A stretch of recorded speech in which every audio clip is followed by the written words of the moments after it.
بسم اللہ الرحمن الرحیم نحمدہ و نصلی علی رسولہ الکریم اما بعد۔ جب نیا سال شروع ہو رہا ہوتا ہے تو آپ نے دیکھا ہوگا ٹی وی چینلز پر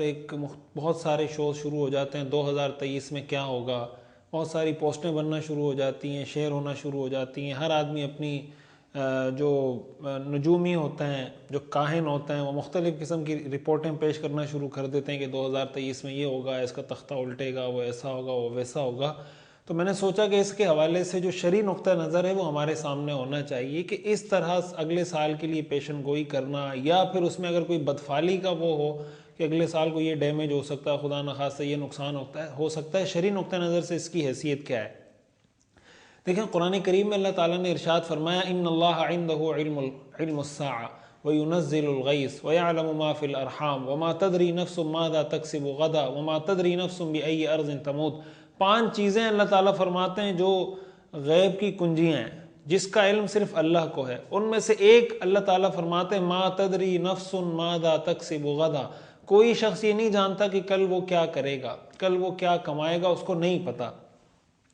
اب قرآن کریم میں اللہ تعالیٰ نے جگہ جگہ فرمایا عندہ مفاتیح الغیب لا يعلمها الا هو، کہ غیب کی چابیاں اللہ کے پاس ہیں، اللہ کے سوا کوئی نہیں جانتا۔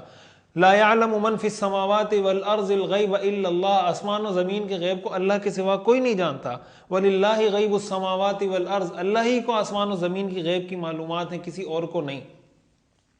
اب جو نجومی ہوتے ہیں نا، جو آپ کو بتا رہے ہوتے ہیں کہ 2023 میں فلاں کی حکومت آ جائے گی، فلاں کا تختہ الٹ جائے گا، فلاں کو یہ نقصان ہوگا، فلاں مر جائے گا، فلاں زندہ ہو جائے گا، قرآن حدیث کی روشنی میں ہمیں یہ تو اسلام گائیڈ کرتا ہے کہ آپ اگلے سال کے لیے منصوبہ بندی کریں، اس کے لیے پلان کریں، اسباب کے درجے میں دیکھیں کہ کہاں سے آپ کو نقصان کا اندیشہ ہے، اس کو کم سے کم کرنے کی کوشش کریں، اس کو ختم کرنے کی کوشش کریں، روکنے کی کوشش کریں، اور جہاں سے آپ کو لگتا ہے کہ یہاں سے مجھے فائدہ ہوگا اس کے لیے پلان کریں، اس سے زیادہ فائدہ حاصل کرنے کے لیے۔ اس کا تو شریعت ہمیں حکم دیتی ہے کہ پلاننگ کریں، منصوبہ بندی کریں، مستقبل کے حوالے سے چیزوں کو دیکھیں، اس حوالے سے اسباب کے درجے میں اپنی تیاری رکھیں۔ لیکن اس کے لیے اس طرح کی پیشن گوئی کرنا کہ فلاں کا تختہ الٹ جائے گا، آپ کو یہ ہو جائے گا، ہاتھ کی لکیریں آپ چیک کر رہے ہیں، فال نکال رہے ہیں، اس کے حوالے سے میں چاہتا ہوں چند احادیث آپ کے سامنے رکھوں تاکہ آپ کو پتہ چلے کہ شرعی نقطہ نظر سے اس کی حیثیت کیا ہے۔ حدیث شریف میں آتا ہے، رسول اللہ صلی اللہ علیہ وسلم نے فرمایا، صحیح مسلم کی حدیث ہے، من اتا عرافا فسألہ عن شیء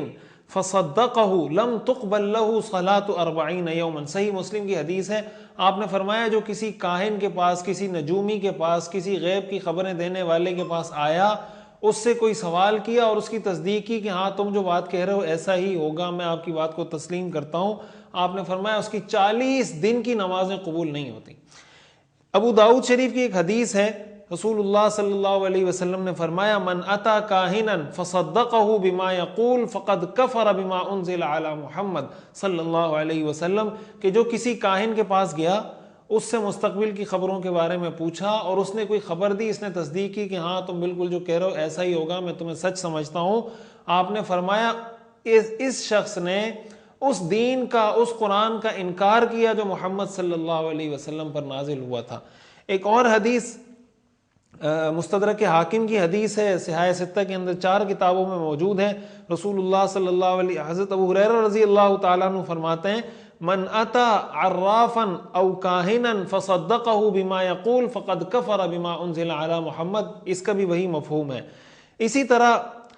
مسند بزار کی، طبرانی کے اندر یہ حدیث موجود ہے، بزار میں بھی طبرانی میں بھی، لیس منا من تطیر او تطیر له او تکہن او تکہن له او سحر او سحر له ومن اتا کاہنا فصدقہ بما یقول فقد کفر بما انزل علی محمد، کہ جو بدشگونی لے یا اس کے لیے بدشگونی لی جائے، کوئی کہانت کرے، غیب کی خبریں دے یا اس کے لیے غیب کی خبریں لی جائیں، کوئی جادو کرے یا اس کے لیے جادو کیا جائے، آپ نے فرمایا وہ ہم میں سے نہیں۔ اب اس کو اگر آپ سامنے رکھیں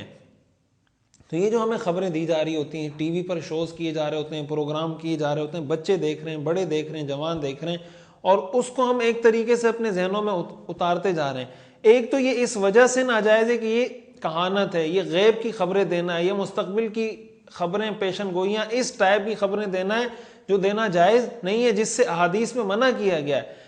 ایک تو اس میں یہ ایلیمنٹ ہے۔ دوسرا ایلیمنٹ اس میں یہ آ جاتا ہے کہ جہاں جہاں آپ کوئی بری پیشن گوئی کر رہے ہیں، مثال کے طور پر خدا نخواستہ ملک کو یہ نقصان ہو جائے گا، فلاں آدمی مر جائے گا، اس پہ جناب یہ بیماری آ جائے گی، وہ تکلیف میں چلا جائے گا، تمہارا مال چھن جائے گا، یہ جو بری خبریں دے رہے ہوتے ہیں یہ بدفعلی کے زمرے میں بھی آتا ہے، جس کو تطیر کہا جاتا ہے، حدیث میں اس کو تطیر کہا ہے۔ اور آپ نے فرمایا کہ اسلام میں بدفعلی کی کوئی حیثیت نہیں، اسلام میں نیک فعل کی تو اجازت ہے کہ آپ نیک فعل لیں کہ انشاءاللہ مستقبل اچھا ہوگا، مستقبل میں اللہ مجھے ترقی دے گا، کامیابی ہوگی وغیرہ وغیرہ، لیکن بدشگونی لینا شرعی نقطہ نظر سے یہ جائز نہیں ہے۔ اس لیے یہ جو خبریں دی جا رہی ہوتی ہیں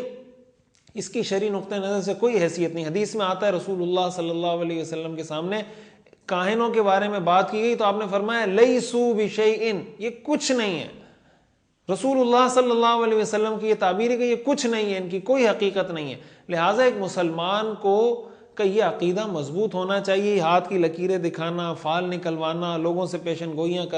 کروانا، ستاروں کے حال دیکھ کر اپنی قسمت کی تعیین کرنا کہ جناب میری قسمت آئندہ ہفتے میں ایسی ہوگی، اس ہفتے میں ایسی ہوگی، یہ بالکل فضول حرکت ہے۔ ہاں اسباب کے درجے میں اپنی چیزوں کو پورا رکھیں، منصوبہ بندی کریں، جو آپ کے کرنے کے کام ہے وہ کریں، جو بچنے کے کام ہے ان سے بچیں، لیکن ان چیزوں پہ نہ یقین کریں، نہ ان چیزوں میں آئیں۔ جب انسان اس چیز میں پڑتا ہے تو آہستہ آہستہ پھر وسوسہ، پھر شک، پھر بے دینی، پھر عقیدہ اس کا خراب ہونا شروع ہوتا ہے، اور پھر اللہ سے اس کا یقین اٹھتا چلا جاتا ہے، جو بالآخر انسان کو ایمان سے نکال کر کفر کی حدود میں داخل کر دیتا ہے۔ اس لیے اس سے بچنا چاہیے۔ اللہ تعالیٰ ہمیں سمجھنے اور عمل کرنے کی توفیق عطا فرمائے۔